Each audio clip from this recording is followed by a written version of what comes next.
Hello, I'm Snehal Shrivastava and today I'm going to give a lecture on Class 9 Civics Chapter 2 Constitutional Design. We have studied in previous chapter that how democracy takes place, what is democracy and why democracy should be applied in all the countries. But in the last portion of that chapter, we have also studied that there is some conditions for every ruler. There is some condition for every citizen. मतलब कि वहाँ पे जितने भी citizen हैं, जो भी rulers हैं, उनके लिए कुछ पर्टिकुलर कंडीशंस प्रोवाइडेड होनी चाहिए. अगर ऐसी कंडीशन या फिर ऐसे रूल्स प्रोवाइड नहीं किए जाएंगे तो वो अपनी पावर्स का मिसयूज करके वहाँ के डेमोक्रेसी को ऑटोक्रेसी में चेंज कर सकते हैं. और मैं इसी के साथ बताना चाहूँगा कि ऑटोक्रेसी और डेमोक्रेसी में डिफरेंस क्या होता है. एक्चुअली डेमोक्रेसी वो होती है जहाँ पे रूल जो होगा वो वहाँ की पब्लिक करेगी. मतलब कि जो रूलर इलेक्ट होगा उसे वहाँ की पब्लिक इलेक्ट करेगी और पब्लिक के ही विश पे सारे काम होंगे. बट ऑटोक्रेसी ऐसी गवर्नमेंट होती है जहाँ पे सारी पावर्स पर्टिकुलर पर्सन के हैंड में होती है और कोई भी उसे इलेक्ट नहीं करता. सारे डिसीजंस वो खुद से लेता है, कोई भी असेंबलीज नहीं होती और ऐसी गवर्नमेंट को ऑटोक्रेसी बोला जाता है.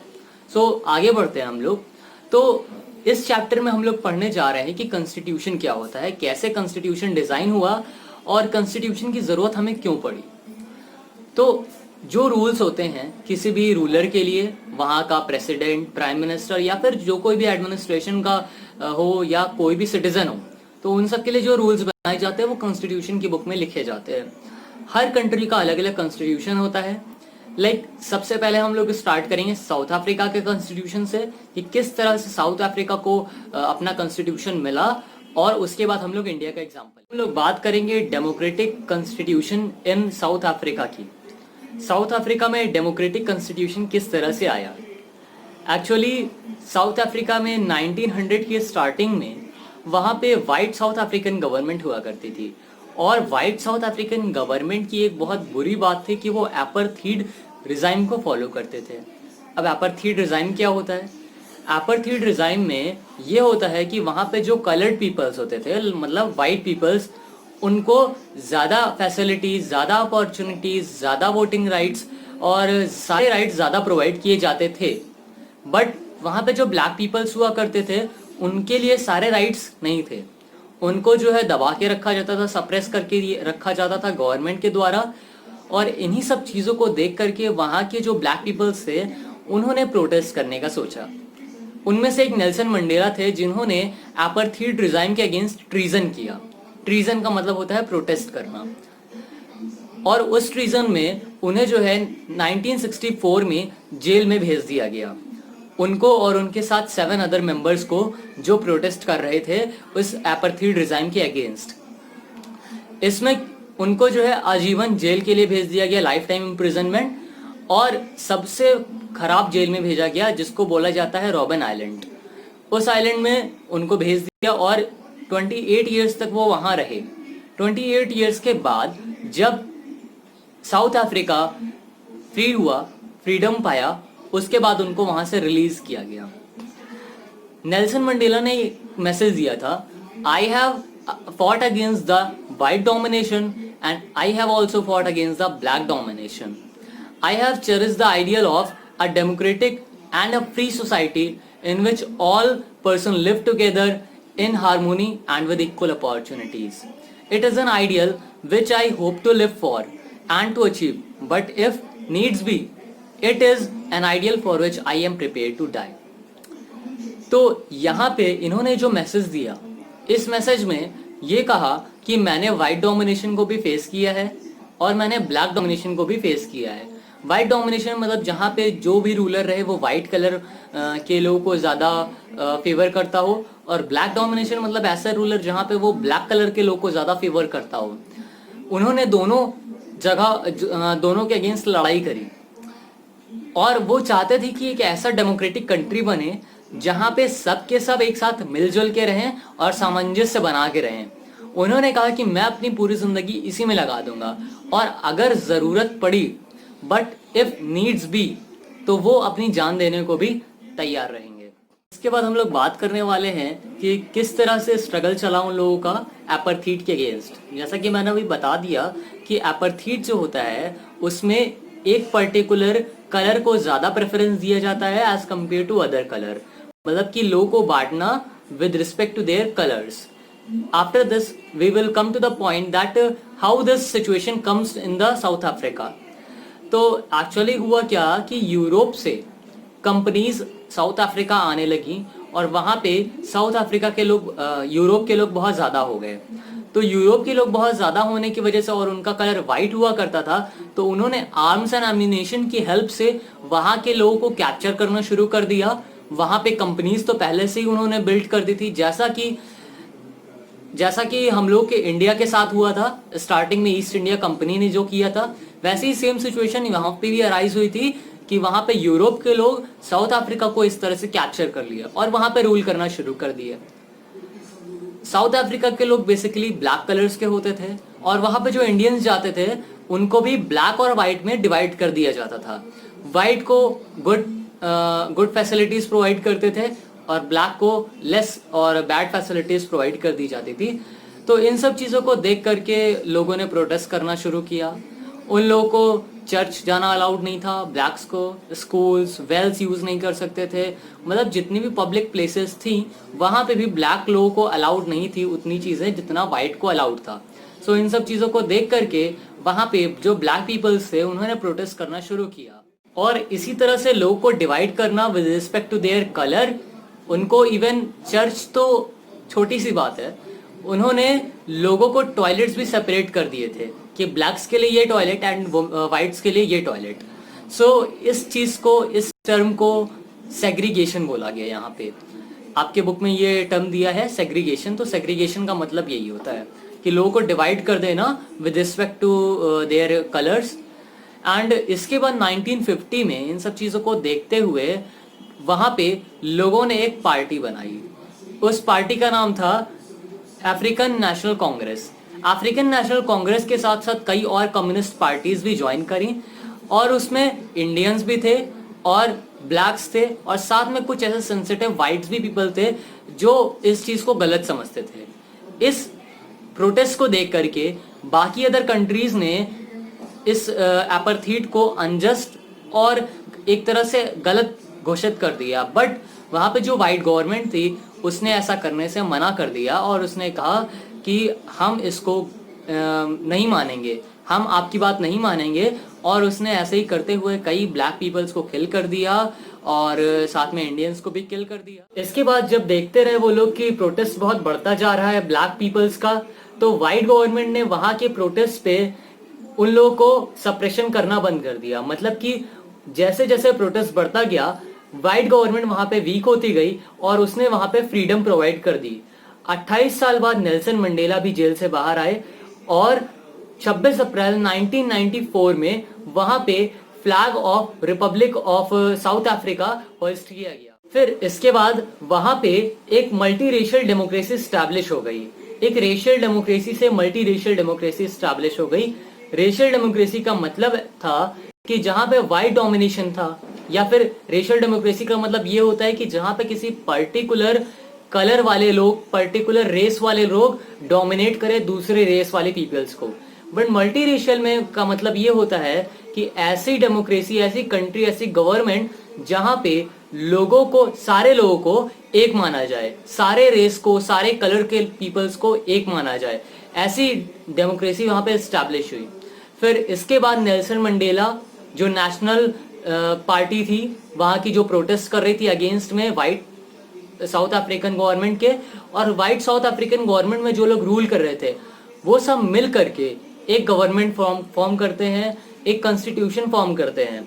नेल्सन मंडेला ने उन लोगों को भी इसलिए इसमें इंक्लूड किया क्योंकि वो चाहते थे कि यहाँ इसमें कोई भी रेस का डिफरेंस ना आए, कोई भी ऐसा रूल ना बने जो किसी एक पर्टिकुलर रेस को बिलोंग करता हो। इसलिए उन्होंने व्हाइट को भी इंक्लूड किया और ब्लैक्स को भी इंक्लूड किया। फिर 2 इयर्स के बाद वो एक बहुत ही फाइनेस्ट कॉन्स्टिट्यूशन को लेके आते हैं और फिर अपनी सारी इन टर्म्स एंड कंडीशन को बहुत ही छोटे से पार्ट में बताते हुए एक प्रीएम्बल फॉर्म करते हैं, जो कि आगे आने वाले अभी हम लोग पढ़ेंगे। फिर उन्होंने अपने प्रीएम्बल में ये भी लिखा कि किस तरह से उन लोगों ने अपनी पुरानी रेसिस्ट रेशियल डेमोक्रेसी को रिकॉग्नाइज किया, उसको करेक्ट किया, और जो नई डेमोक्रेटिक गवर्नमेंट बन रही है, मल्टी रेशियल गवर्नमेंट, वहाँ पे किसी भी पर्टिकुलर रेस, पर्टिकुलर कास्ट को देख करके कोई भी रूल्स नहीं बनाए जाते हैं। वहाँ पे सारे रूल्स मल्टी रेशियल है, मतलब सबको एक मान के किया जाता है, कोई भी बड़ा या छोटा नहीं माना जाता। ऐसा उनके प्रीएम्बल में लिखा होता है कि why do we need a constitution, हमें कॉन्स्टिट्यूशन चाहिए ही क्यों। तो जैसा कि आपने देखा साउथ अफ्रीका की सिचुएशन में क्या था कि एक पर्टिकुलर कम्युनिटी दूसरी कम्युनिटी के ऊपर डोमिनेट कर रही थी, और ऐसे डोमिनेशन के टाइम में लोगों को अपने राइट्स पता होंगे अगर, तो वो डोमिनेशन से बच सकते हैं और इक्वालिटी मेंटेन कर सकते हैं। इस इक्वालिटी के लिए लोगों के पास एक रिटन फॉर्म में उनके राइट्स, या कह ले सकते हैं कि उनके रूल्स होने चाहिए। तो जो रूल बुक होती है किसी भी कंट्री की, कि वहाँ पे एडमिनिस्ट्रेशन किस तरह से वर्क करना है, इसी को कॉन्स्टिट्यूशन बोला गया है।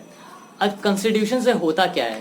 पहला कि कॉन्स्टिट्यूशन से इक्वालिटी मेंटेन रहती है, और दूसरी चीज ये स्पेसिफाई करता है कि how the government should work.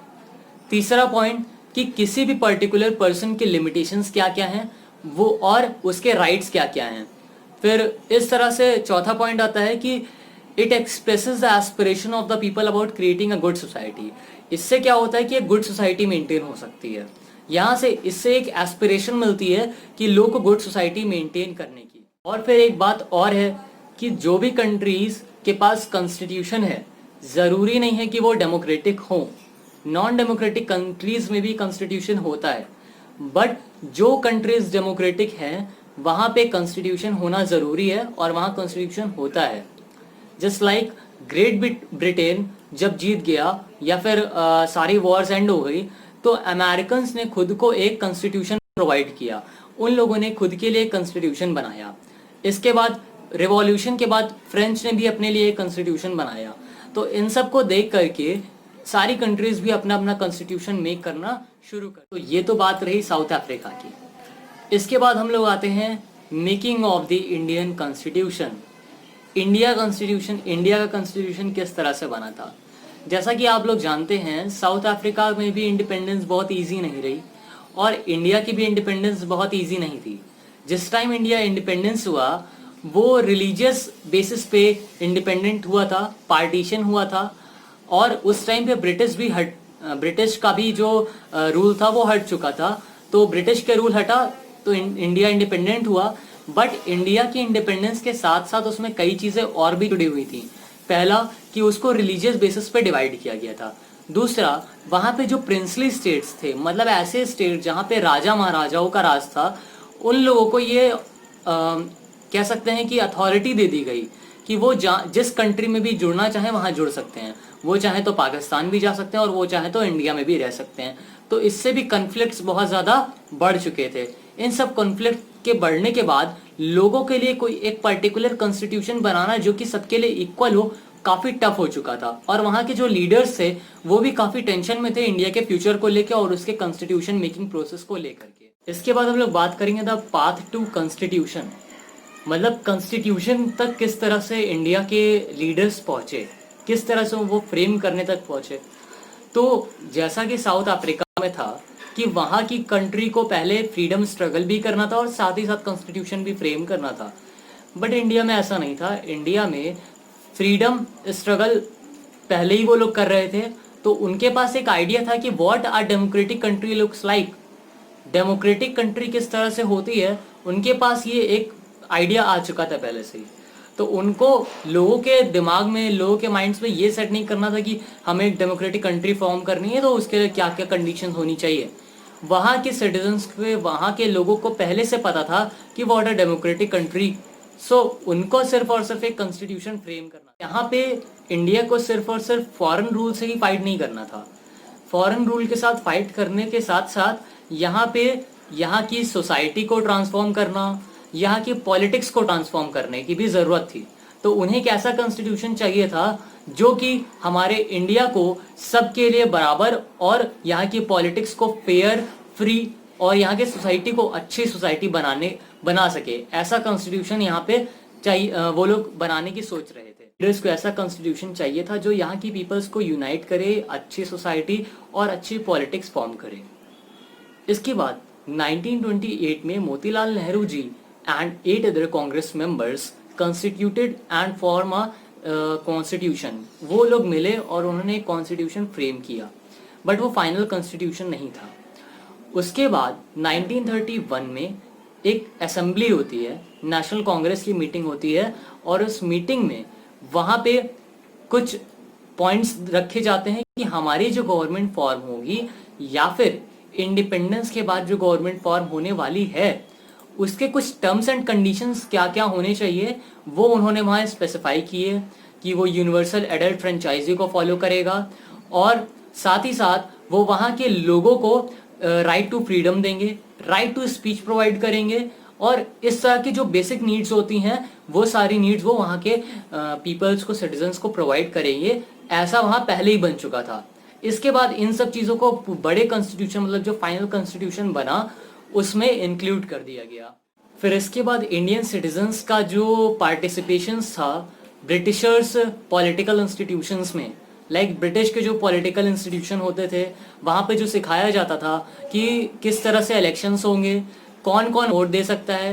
Actually British में कॉलोनियल रूल में सबको वोटिंग राइट्स नहीं हुआ करते थे, बट उन सब चीज़ों से जो भी लोगों ने सीखा, जो भी हमारे इंडिया के लीडर्स ने सीखा, वो यहाँ के कॉन्स्टिट्यूशन बनाने में बहुत हेल्पफुल रहा। कोई इलेक्शंस हुए 1937 में ब्रिटिश इंडिया में, उन सब इलेक्शन से यहाँ के लीडर्स ने बहुत कुछ सीखा और फिर वो इंडिया के कॉन्स्टिट्यूशन में अप्लाई किया थोड़े से बेटर वे में। यहाँ पे लोगों की इक्वालिटी का भी ध्यान रखा गया, सबको वोटिंग राइट्स भी प्रोवाइड किए गए, और इसीलिए बोला जाता है ज़्यादातर पोर्शन जो है वो लिया गया है ब्रिटिश के कॉन्स्टिट्यूशन से। तो just like colonial rule of Government of India Act 1935 में। So I hope you all like my video. Do like, subscribe and share my channel.